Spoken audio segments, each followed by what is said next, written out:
નમસ્કાર મિત્રો, હું છું આપ સૌ ભાઈઓનો ચાહીતો કટારિયા સાહેબ। બધા જ અત્યારે રાજી ખુશી હશે કે MGVCLનો પોલ ટેસ્ટ લેવાઈ ગયો છે। મહેનત પૂર જોરમાં ચાલુ કરી દેવી પડશે કે હવે એની લેખિત પરીક્ષા એ ક્યારે આવશે। બરાબર છે, લેખિત પરીક્ષા 20 દિવસ, 25 દિવસ, મહિનો દિવસ, દોઢ મહિના એ જ્યારે આવી હોય ત્યારે આવે। તમારું કામ છે હર હાલતમાં પૂરી રીતે મહેનત કરવાનું। બરાબર છે, એટલે સૌથી પહેલો પ્રશ્ન છે એ મગજમાંથી કાઢી નાખવાનો છે પરીક્ષા ક્યારે આવશે। એટલા માટે જ મેં અહીંયા લખેલું છે કે લેખિત પરીક્ષા ક્યારે આવશે। અને જેમ દર વર્ષે દરેક પરીક્ષાઓમાં પીજી, એમજી, યુજી, ડીજી, ચેટકો જે પણ છે આપણી, બરાબર છે, એ બધી જ પરીક્ષાઓમાં હું કહેતો રહું છું કે પરીક્ષા ક્યારે આવશે એ શબ્દ આપણા માટે બન્યો જ નથી।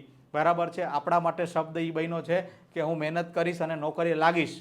બરાબર છે, એટલે ખાસ અત્યારથી ફૂલ જોરમાં તૈયારી ચાલુ કરી દેજો।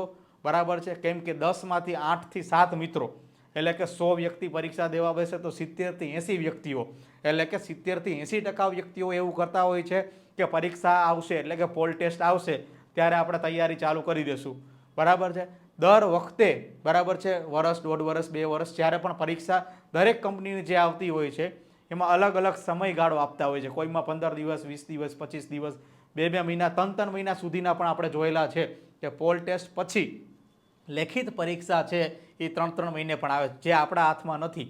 આપણા હાથમાં શું છે તો કે મહેનત કરવી। બરાબર છે, એટલે રાત દિવસ જેટલું તમારાથી ખેંચી શકાય એટલું મહેનત કરો। બરાબર છે, આ જ વસ્તુ આપણા હાથમાં છે।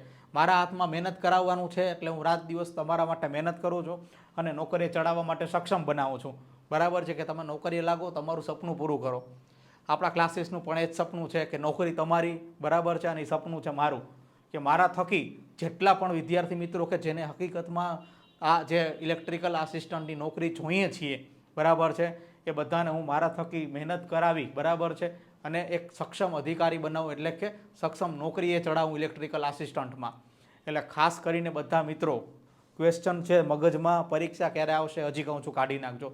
પરીક્ષા 5 દિવસ પછી આવી ગઈ માનો કે ઉદાહરણ તરીકે, તો શું 5 દિવસમાં તમે તૈયારી કરીને નોકરી લાગી શકશો તો કે ના।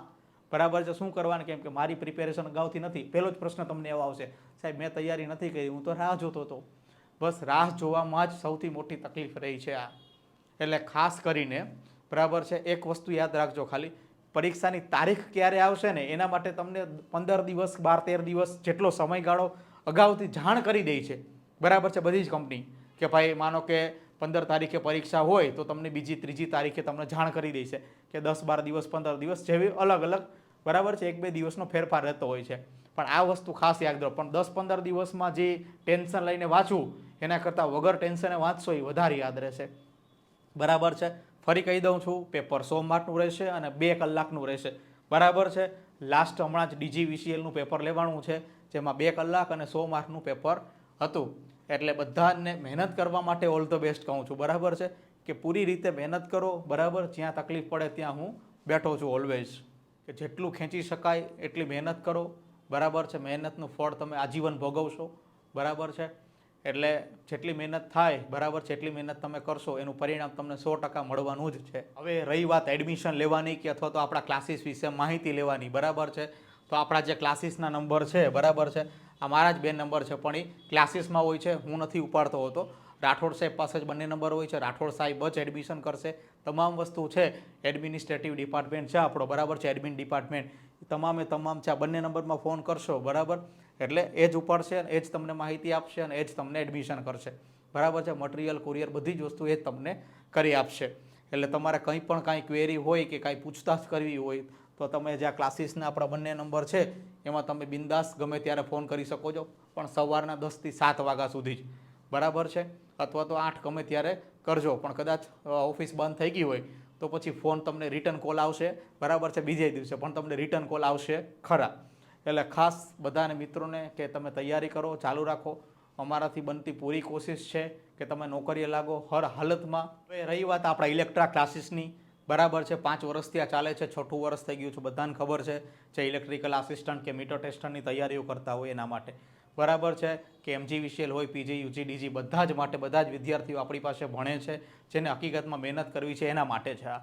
બરાબર છે, 7,000 રૂપિયા ફી હોય છે આપણા ઇલેક્ટ્રા ક્લાસીસની, અને આપણા ઇલેક્ટ્રા ક્લાસીસમાં રેફરલ સિસ્ટમ એ છે બરાબર છે કે 500 રૂપિયા આપણે ઇલેક્ટ્રા ક્લાસીસના રેફરલ કોડથી 500 ફી લેસ થઈ જાય. 500 રૂપિયા તમારે ફી ભરવાની હોય છે અને 500માં તમને ક્લાસીસનું મટીરિયલ છે ફ્રી ઓફ કોસ્ટ કુરિયર મળી જાય અથવા તો પોસ્ટ મળી જાય. જ્યાં તમને નજીક પડતું હોય ત્યાં એના કોઈ પૈસા નથી, મટીરિયલના પણ નહીં અને કુરિયર ચાર્જના પણ નહીં. રહી વાત એપ્લિકેશનની, તો કે એની અંદર તમામ આખો કોર્સ દરેક કંપનીનો અલગ અલગ મૂકેલો છે, MCQ મૂકેલા છે, બધી જ વસ્તુ મૂકેલી છે. બરાબર છે, જેથી કરીને તમે તૈયારી કરી શકો અને તમારું સપનું પૂરું કરી શકો. સમય મર્યાદા, તો કે કોઈ સમય મર્યાદા આપણી એપ્લિકેશનમાં છે નહીં. બરાબર, જ્યાં સુધી તમે તમારું સપનું પૂરું ના કરી શકો, મતલબ કે તમે નોકરીએ ના લાગો, ત્યાં સુધી આપણી એપ્લિકેશન છે એટલે કે તમારો કોર્સ છે એ ચાલુ રહેશે. શું કરવાને? કેમ કે હું હંમેશા એક જ વસ્તુ ઈચ્છું, હું જે વ્યક્તિ મારી પાસે ભણે તે નોકરીએ લાગે ને લાગે, હર હાલતમાં લાગે. એને મહેનત નથી કરી તો એને ખુદને એવો પછતાવો થાય કે ચલો સાહેબે આટલી મહેનત કરી છતાં પણ મેં મહેનત ના કરી, એટલે હું ફરીથી બીજી વાર મહેનત કરીશ. એટલે મિત્રો બીજી વાર મહેનત કરતા હોય છે, પણ એ તમારા હાથમાં છે. હું તો શું કરું, એક જમવાની થાળી તમને પીરસી દઉં કમ્પ્લીટ, બરાબર છે, પણ જમવું તો તમારે જ પડે. એટલે જ્યાં સુધી તમે જમો નહીં ત્યાં સુધી તમારું પેટ ભરાય નહીં. હું કોળીઓ મોઢામાં દઉં તો એનો કોઈ અર્થ રહેતો નથી. એટલે આ જે સિસ્ટમ છે આપણી ઇલેક્ટ્રા ક્લાસીસવાળી, તમને બધાને ખબર છે, બહુ બધાના સપના આપણે અત્યાર સુધીમાં પૂરા કરેલા છે અને એની દુઆઓ અમને મળતી રહી છે.